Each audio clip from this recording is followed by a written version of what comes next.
ಎಲ್ರಿಗೂ ನಮಸ್ಕಾರ. ಆ, ಸ್ವಾಗತ ಸುಸ್ವಾಗತ ದುರ್ಗಾನಗರದ ಎಲ್ಲ ಜನತೆಗೂ.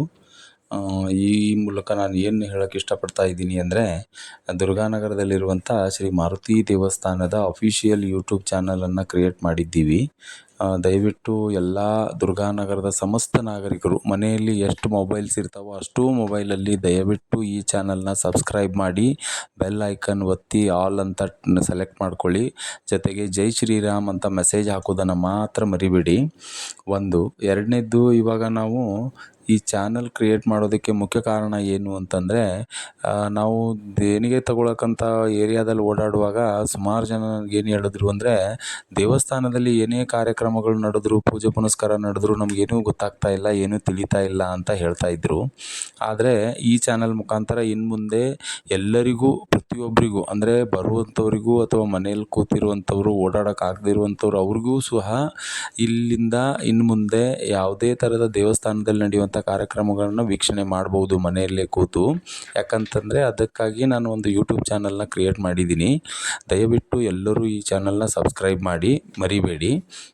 ಆಮೇಲೆ ಈ ಚಾನಲ್ನ ಸಬ್ಸ್ಕ್ರೈಬ್ ಮಾಡೋದ್ರಿಂದ ಬರುವಂಥ ಲಾಭದಲ್ಲಿ ದೇವಸ್ಥಾನದ ಕಾರ್ಯಗಳಿಗೆ, ಅಂದರೆ ದೇವಸ್ಥಾನದ ಅಭಿವೃದ್ಧಿಯ ಕಾರ್ಯಗಳಿಗೆ ಅದನ್ನು ಬಳಕೆ ಮಾಡಲಾಗುತ್ತೆ. ಮತ್ತು ಇವತ್ತು ಈ ವಿಡಿಯೋ ಅಪ್ಲೋಡ್ ಮಾಡೋದಕ್ಕೆ ಕಾರಣ ಏನು ಅಂದರೆ, ನಾವು 17ನೇ ತಾರೀಕಿನಿಂದ 24ನೇ ತಾರೀಕುವರೆಗೂ ಶ್ರೀ ಭಗವದ್ಗೀತಾ ಅಭಿಯಾನದ ಕಾರ್ಯಕ್ರಮನ ಹಮ್ಮಿಕೊಂಡಿದ್ವಿ. ತಾಲೂಕು ಸಂಚಲನ ಸಮಿತಿಯ ಮುಖ್ಯಸ್ಥರಾದಂಥ ಶ್ರೀ ಮೋಹನ್ ಆಚಾರ್ಯ ಅವರು ಈ ಕಾರ್ಯಕ್ರಮವನ್ನು ನಡೆಸಿಕೊಟ್ರು.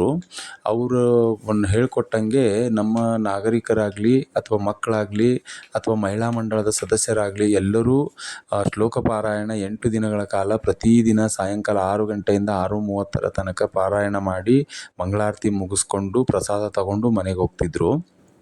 ಆದರೆ ಪ್ರತಿದಿನ ಮಹಿಳೆಯರಲ್ಲೇ ಅವರವರೇ ರೆಡಿ ಮಾಡಿಕೊಂಡಂಥ ಮನೆಯಿಂದ ತಂದಂಥ ಪ್ರಸಾದನ ಹಂಚ್ತಾ ಇದ್ದರು.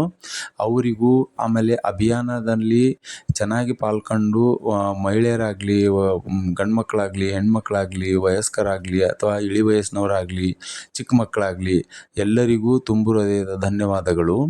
ಆನಂತರ ನಡೆಸಿಕೊಟ್ಟಂಥ ಮೋಹನ್ ಆಚಾರ್ಯ ಅವರು ಹಾಗೂ ತಾಲೂಕು ಸಂಚಲನಾ ಸಮಿತಿಯ ಎಲ್ಲ ಸದಸ್ಯರಿಗೂ ನಾನು ತುಂಬು ಹೃದಯದ ಧನ್ಯವಾದಗಳನ್ನು ಹೇಳೋದಕ್ಕೆ ಇಷ್ಟಪಡ್ತಾ ಇದ್ದೀನಿ. 24ನೇ ತಾರೀಕು ಸಾಯಂಕಾಲ 6 ಗಂಟೆಯಿಂದ 6:30 ತನಕ ಶ್ಲೋಕ ಪಾರಾಯಣ ನಡೆದ ನಂತರ ಸಮಾರಂಭದ ಸಮರ್ಪಣಾ ಕಾರ್ಯಕ್ರಮವನ್ನು ಮಾಡಿಕೊಂಡ್ವಿ. ಅದರಲ್ಲಿ ಎಲ್ಲರಿಗೂ ನಮ್ಮ ದುರ್ಗಾನಗರದ ಸಮಸ್ತ ನಾಗರಿಕರ ಪರವಾಗಿ ಹಾಗೂ ಟ್ರಸ್ಟ್ ಕಮಿಟಿಯ ವತಿಯಿಂದ ಪರವಾಗಿ ಅವರಿಗೆ ಒಂದು ಚಿಕ್ಕ ಕಾಣಿಕೆಯನ್ನು ಸಲ್ಲಿಸಿದ್ವಿ. ಅದಾದ ನಂತರ ಮಂಗಳಾರತಿ ಆದಮೇಲೆ ಪ್ರಸಾದ ವಿತರಣೆ ಆಯಿತು.